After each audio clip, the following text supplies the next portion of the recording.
好啦，各位觀眾，好耐冇同大家拍片啦。咁點解呢？太多原因啦。呢排呢就好多朋友都講，好悶啊，即係個氣氛啊，普普通通啦。大家知道經濟又唔係幾好啊。除咗經濟唔好之外呢，大家都仍然工作繁重㗎啦。我知道。所以大家心情呢應該希望大家梗係好啦。咁但係如果唔係幾好嘅話，睇睇呢個節目可能幫你解解氣啊。到呢段時間，真係唔抵得。點解呢？唔係因為唔抵得要出翻嚟拍片，係純粹係唔抵得。真係有啲期待好耐嘅產品，就係呢隻中間呢隻Star Wars 嘅 Black Series Hasbro 出嘅6寸公仔嘅 Sand Trooper 終於有新版本出啦。即係其實好多朋友知道玩開呢，其實最早期嘅 Black Series 都差唔多，我諗可能超過10年㗎啦。第一批呢，其中一隻呢，肯定係單位數嘅，即係5號6號呢，就係 Sand Troopers 嚟㗎。咁如果我錯呢，大家師兄補完翻啦。嗰陣出覺得都唔錯嘅，只係第一批呢，同埋第一批6寸呢，覺得都唔錯。但係玩落你發覺即係舊嗰款呢，有好多嘅問題，無論係個雕刻啦、比例啦、關節咧、可動，其實好多嘢都係以前即係美式玩具常常存在嘅東西嚟嘅。但係呢20年呢，真係技術提升得好快呢。好多都變咗啦，但係等咗好耐咧 Sand Troopers 終於先出現啦。好多師兄都知㗎，呢個係 version 2.0啊 Clone Trooper 或者 Storm Trooper 嘅身體，即係話佢唔會用偏 join 嘅，即係唔會有啲釘咁打橫吉嘅，佢唔會撞呢啲 join 啦。咁一來咧喺外觀上靚啲啦，同埋咧事實上係襟玩啲嘅。之前都解釋過，可以睇翻其他片。H 型嘅結構咧係令到隻腳好易內八或者外八嘅，基本上係內八嘅。咁咧擺得耐咧就會攣，更加唔好睇，而且亦都好鬆。咁所以轉咗之後咧有好處嘅。除咗呢個 join 變咗之後咧，其實咧究竟呢一個 Sand Troopers 同我哋見過嘅 version 2.0嘅 Storm Troopers 咧有咩分別咧？有發夠少少驚喜啦！其實成隻咧擺完靚 pose 就攞埋嚟睇咯喎。我就由腳開始調翻轉，喺腳開始咧其實就似乎係一樣嘅腳掌，但係當睇膝頭哥嗰陣咧。嗰個左嘅膝頭哥，大家明顯佢好 iconic，兩邊係唔同噶嘛。但我發覺咧呢一個咧，我唔能夠確定。我嘗試揾翻啲相，甚至睇翻啲戲咧，都睇得唔清楚。呢一個嘅設計咧係好似比較原始啲嘅。唔知係想跟電影啊，定係話以前好耐之前嘅設計。咁冇理由跟以前玩具㗎，應該係跟好耐之前嘅電影，係比較原始，我叫 primitive 一啲嘅，粗糙啲嘅。係因為咧。到 Storm Trooper 2.0嗰陣咧，其實好多膝頭哥咧就轉到咁嘅，大家見到嘛？係嘛？好明顯呢度係比較 elegant 啦，同埋細緻啲嘅嚇。咁呢個係一個改動啦，同埋成隻腳上去咧，無論左腳右腳其實都係個雕刻都係唔同嘅，即係包括係右腳呢一排呢個設定咧，同呢個咧呢個都係幼細啲，呢個粗糙啲。但係嗰個粗糙唔係話佢做得唔好啊，佢真係佢做得比較大塊啲，好似真係模仿翻。New Hope 嗰陣，定係話 Empire Strikes Back 嗰陣，我唔確定啦，因為我睇翻啲劇照都睇唔到隻腳膝頭哥個位置。好啦，但係基本上咧，呢個比例係沿用翻2.0身體嗰種比例嚟嘅。我就好欣賞嘅，大家都會讚㗎啦。另外咧有咩好處咧？其實去到褲浪位咧，其實咧留意到其實全部都係雕刻過嘅原來。我就成日講咧，其實重新雕刻對孩之寶新衫嚟講咧，其實真係一個唔係問題嚟。重新雕刻過，總之有咩改咩，一路改善，好過跳來跳去，又或者用翻啲舊嘢。但係咧就硬係出現呢啲問題。咁我相信大公司裏邊咧好多分廠、好多 vendor、好多 team，所以咧我覺得有啲問題係應該統籌先做到嘅。如果冇人統籌咧，就會有咁嘅情況出現。Anyway，翻嚟呢度啦，唔好再估啦。咁你見到褲浪位咧，其實唔同嘅。先唔好講個盔甲啦，呢一隻咧我哋叫中期嘅2.0 body 咧，就用好似接近 ABS 接近嘅嗰種比較硬淨啲，同埋光鮮啲，係反光嘅膠處理嘅。大家見到咧，去咗後期咧呢個 Baka 我都講過，唔知有冇講過咧，佢就用咗 PVC， 當然係 PVC 啦，擺到係啞色嘅 PVC。咁我當時就覺得。Clone Trooper 如果靚嘅話咧，呢度啞晒就唔靚嘅，我就唔係好贊成。佢轉咗啦，其實好明顯 Sand Troopers 都係承襲翻去用翻呢隻膠嘅，即係軟身啲嘅 PVC 啞色啲。但係當然 for Sand Trooper 你估好明顯個底色啊，其實嗰啲膠色都好明顯係黃好多嘅，就唔係噴上去嘅。我覺得係符合翻電影入邊嘅嘅外觀嘅，所以佢做少少嘅舊化咧，其實已經 so far 唔錯㗎啦，我就覺得。咁啊，所以咧其實膠佢係唔同嘅嚇，咁但係轉翻嚟咧，佢呢度有雕過嘅，無論喺呢個褲浪位啦，呢個褲浪位啦，腰帶位啦，嗱呢個細節好多，其實全部都轉晒㗎嚇。咁啊呢一個雖然揸係 Bazooka 呢個 Stormtrooper， 基本上都係 Stormtrooper 2.0嗰個基礎嚟㗎啦，所以我就攞佢嚟做比較，同埋新淨啲啦嚇。咁啊腰帶改一個其實可以話由腳去到 abdomen 即係肚部咧，即係我哋腹部咧，都係雕刻過嘅。佢連呢個腰部嗰啲位咧，咁啊其實睇到咧呢啲位咧，其實都係雕過唔同嘅。雖然你見到呢度有上色，呢度冇上色，但係就算除咗佢冇上色之外咧，佢其實個細緻度咧，其實都係不一樣嘅。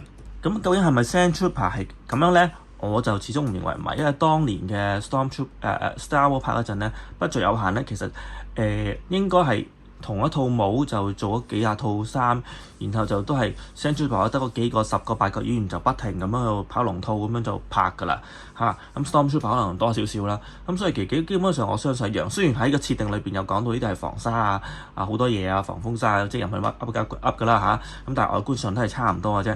咁但係呢個咧轉咗嘅，連呢個shoulder pad 呢個位其實都係好似重新雕刻過，即係基本上除咗咧好基礎嘅嘢之外咧，頭盔之外咧，佢其實全部都係雕刻過。呢一塊我覺得佢冇雕過啦嚇。當然佢轉咗係一啲啞色啲嘅 PVC 再做一個基礎再上色。咁啊另外咧就係其實個頭盔嘅上色其實都係有唔同嘅。睇個雲精位喺呢度呢一撇嘅灰藍色嘅嘢。好啦，睇翻近期嘅 Stormtrooper。其實做得好 detail 嘅，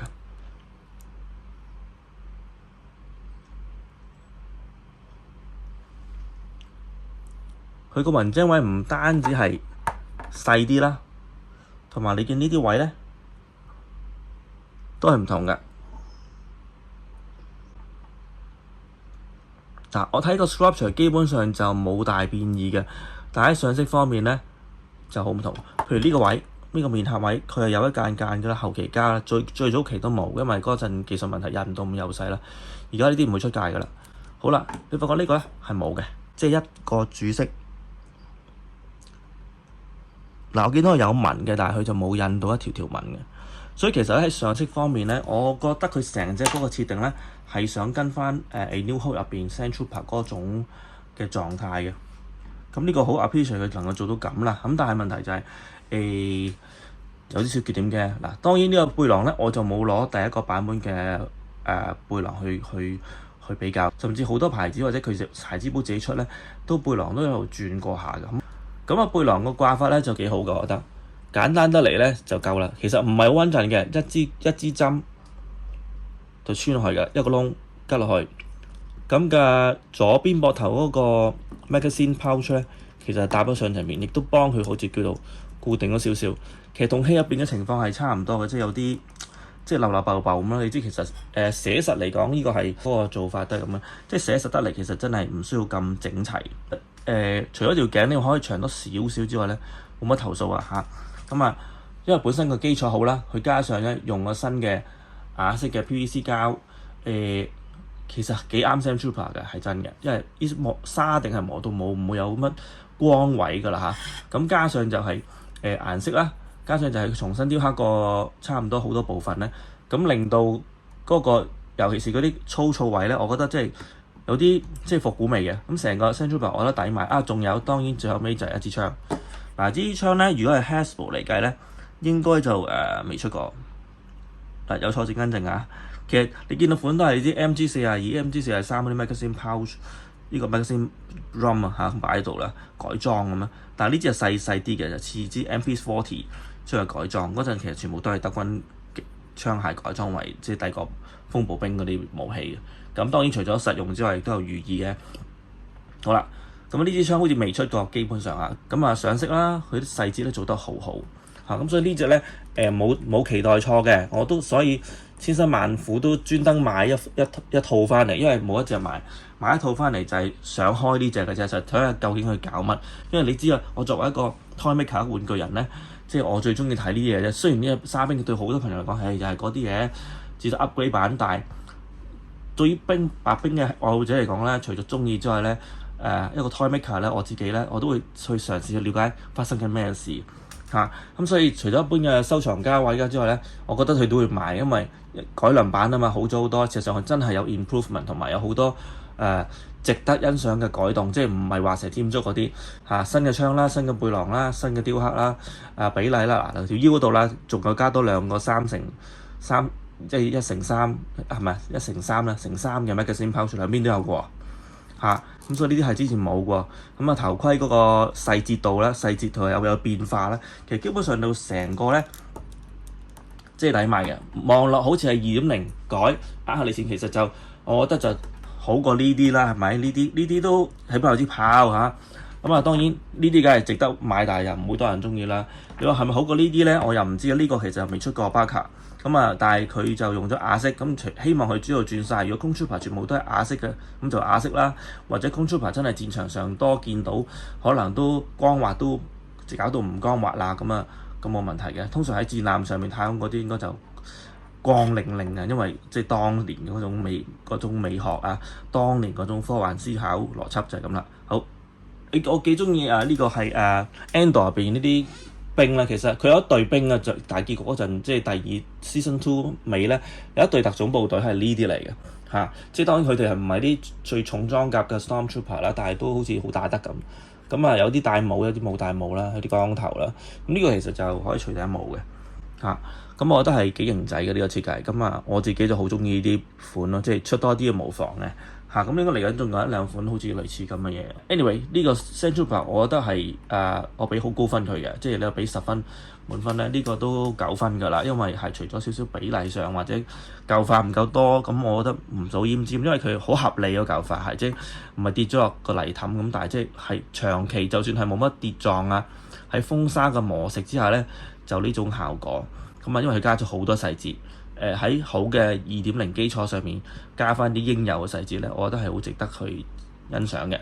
我自己就作為Star Wars fans係值得去儲呢一隻即係我寧願將同一個系列嗰隻Anakin同埋奧比溫賣咗咧，我都會留呢隻嘅。好，呢集到咁多，希望大家對我呢啲咁比較另類啲嘅分析，我知專業嗰啲，我唔係認專業即係我啲比較專門啲咧，其實唔好睇嘅。不過希望喺個專門裏邊，比較專嘅裏邊，俾大家一啲真係出真趣味，去了解究竟發生緊咩事，個產品究竟有咩分別。好，我係 Brian Low，記得唔該幫我訂閱like 同埋 share 呢條片。